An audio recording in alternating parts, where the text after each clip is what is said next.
To ಮನೆ ಊಟ cooking channel. ಇವತ್ತು ನಾವು ಪನ್ನೀರ್ ಚಪಾತಿ ರೋಲ್ ಮಾಡುವುದು ಹೇಗೆ ಎಂದು ನೋಡೋಣ ಬನ್ನಿ. ಮೊದಲು ಒಂದು ಪ್ಯಾನಿಗೆ 2 ಸ್ಪೂನ್ ಆಯಿಲ್ ಹಾಕಿಕೊಳ್ಳಿ. ಆಯಿಲ್ ಕಾದ ನಂತರ ಈ ಪನ್ನೀರ್ ರೋಲ್ ಅಂತೂ ತುಂಬ ರುಚಿಕರವಾಗಿರುತ್ತೆ. ಟೇಸ್ಟ್ ಅಂತೂ ಸೂಪರಾಗಿರುತ್ತೆ. ಒಂದ್ಸತಿ ಟ್ರೈ ಮಾಡಿ ನೋಡಿ, ಮಕ್ಕಳಿಗಂತೂ ತುಂಬಾ ಇಷ್ಟ ಆಗುತ್ತೆ. ಸಣ್ಣಕ್ಕೆ ಉದ್ದಕ್ಕೆ ಹೆಚ್ಚಿಟ್ಕೊಳ್ಳಿ ಈರುಳ್ಳಿನ, ಅದನ್ನು ಹಾಕಿಕೊಳ್ಳಿ. ಒಂಚೂರು ಪುಡಿಯಾಗಿ ಹಾಕಿಕೊಳ್ಳಿ, ಉದುರಾಗಿದ್ದರೆ ಚೆನ್ನಾಗಿರುತ್ತೆ ತಿನ್ನೋಕ್ಕೆ ಅಂತ. ಬೇಕಂದರೆ ನೀವು ಸಣ್ಣಕ್ಕೆ ಹೆಚ್ಕೊಬೋದು, ಇದು ಉದ್ದಕ್ಕಿರಲಿ ಅಂತ ನಾವು ಉದ್ದಕ್ಕೆ ಹೆಚ್ಕೊಂಡ್ವಿ. ಅದು ಸ್ವಲ್ಪ ಲೈಟಿಶ್ ಕಲರ್ ಆಗಬೇಕು, ಅಲ್ಲಿವರೆಗೂ ಮಾತ್ರ ಫ್ರೈ ಮಾಡಿ, ತುಂಬ ಫ್ರೈ ಮಾಡೋಕ್ಕೆ ಹೋಗಬೇಡಿ. ನಂತರ ಸಣ್ಣಕ್ಕೆ ಹೆಚ್ಚಿರುವ ಟೊಮೆಟೊಸ್ ಹಾಕಿಕೊಳ್ಳಿ.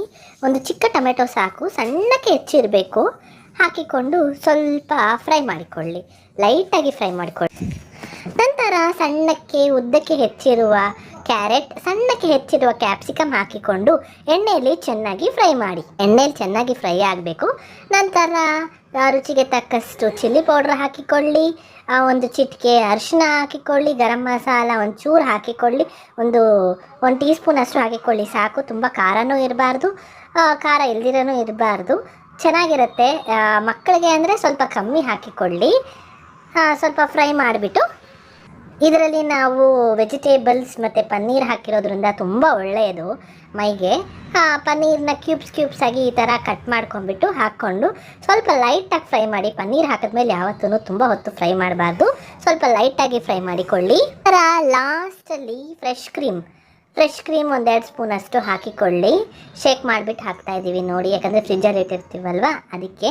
ಫ್ರೆಶ್ ಕ್ರೀಮ್ ಹಾಕಿಕೊಂಡು ತುಂಬ ಹೊತ್ತು ಫ್ರೈ ಮಾಡಬಾರ್ದು. ಫ್ರೆಶ್ ಕ್ರೀಮ್ ಹಾಕಿದ ನಂತರ ಸುಮ್ಮನೆ ಹಾಗೆ 2 ಸೆಕೆಂಡ್ ಫ್ರೈ ಮಾಡಿಬಿಟ್ಟು ಸ್ಟವ್ ಆಫ್ ಮಾಡಿಬಿಡಬೇಕು ಅಷ್ಟೇ. ನಂತರ ಇದನ್ನು ಚಪಾತಿ ಮಾಡಿಕೊಂಡು